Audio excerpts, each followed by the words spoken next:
Welcome to Talks with Dr. Gupta and friends. Iran's decapitation moment. Today is Monday, March 2nd, 2026.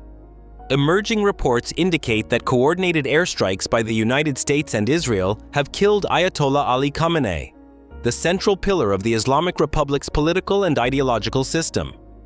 If confirmed, this is not just a tactical strike. It is the removal of a regime anchor that has defined Middle Eastern geopolitics since 1989. This is how geopolitical eras end.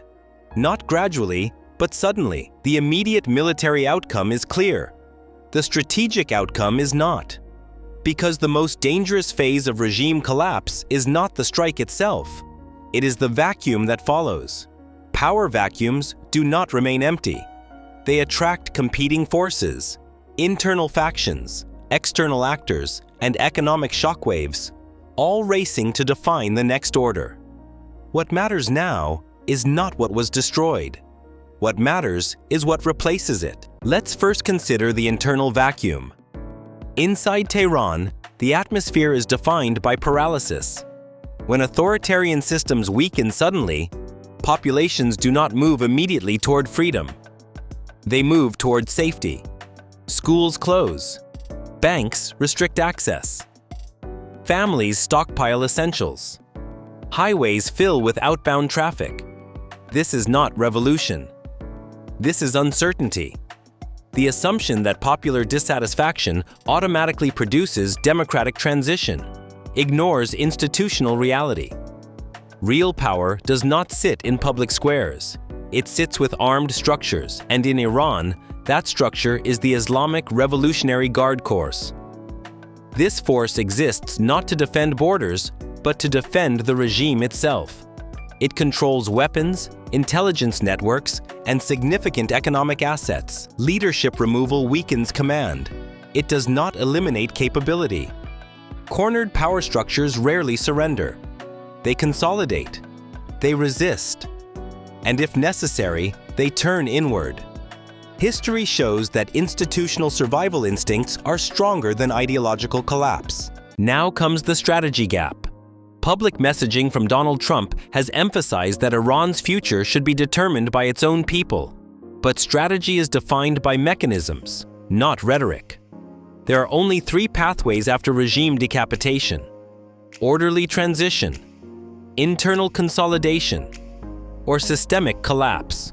The most relevant precedent is Libya. In 2011, the removal of Muammar Gaddafi eliminated centralized authority. But without transitional infrastructure, the state fractured into competing militias and economic dysfunction. Leadership removal is operationally straightforward. Institution building is not. States are not sustained by individuals alone. They are sustained by systems. Remove the system without replacing it, and instability becomes the default outcome. The key strategic question is no longer whether the old order survives. It is whether a new order can emerge fast enough to prevent fragmentation. And now comes the oil choke point. The most immediate global consequence is economic. The Strait of Hormuz handles roughly 1/5 of global oil flows. It is not closed physically. It is constrained financially. Insurance markets define operational reality. When war risk premiums become unpriceable, shipping stops. This creates a soft blockade without a single naval engagement. Even limited disruption forces global repricing of energy risk. OPEC can increase output incrementally, but it cannot instantly replace constrained transit. Oil approaching or exceeding $100 per barrel transmits instantly into inflation. Energy is embedded in everything: transport, agriculture, manufacturing, logistics. This becomes a global economic transmission mechanism. Regional conflict becomes worldwide cost escalation, not through ideology, through supply chains. And finally, the real battlefield.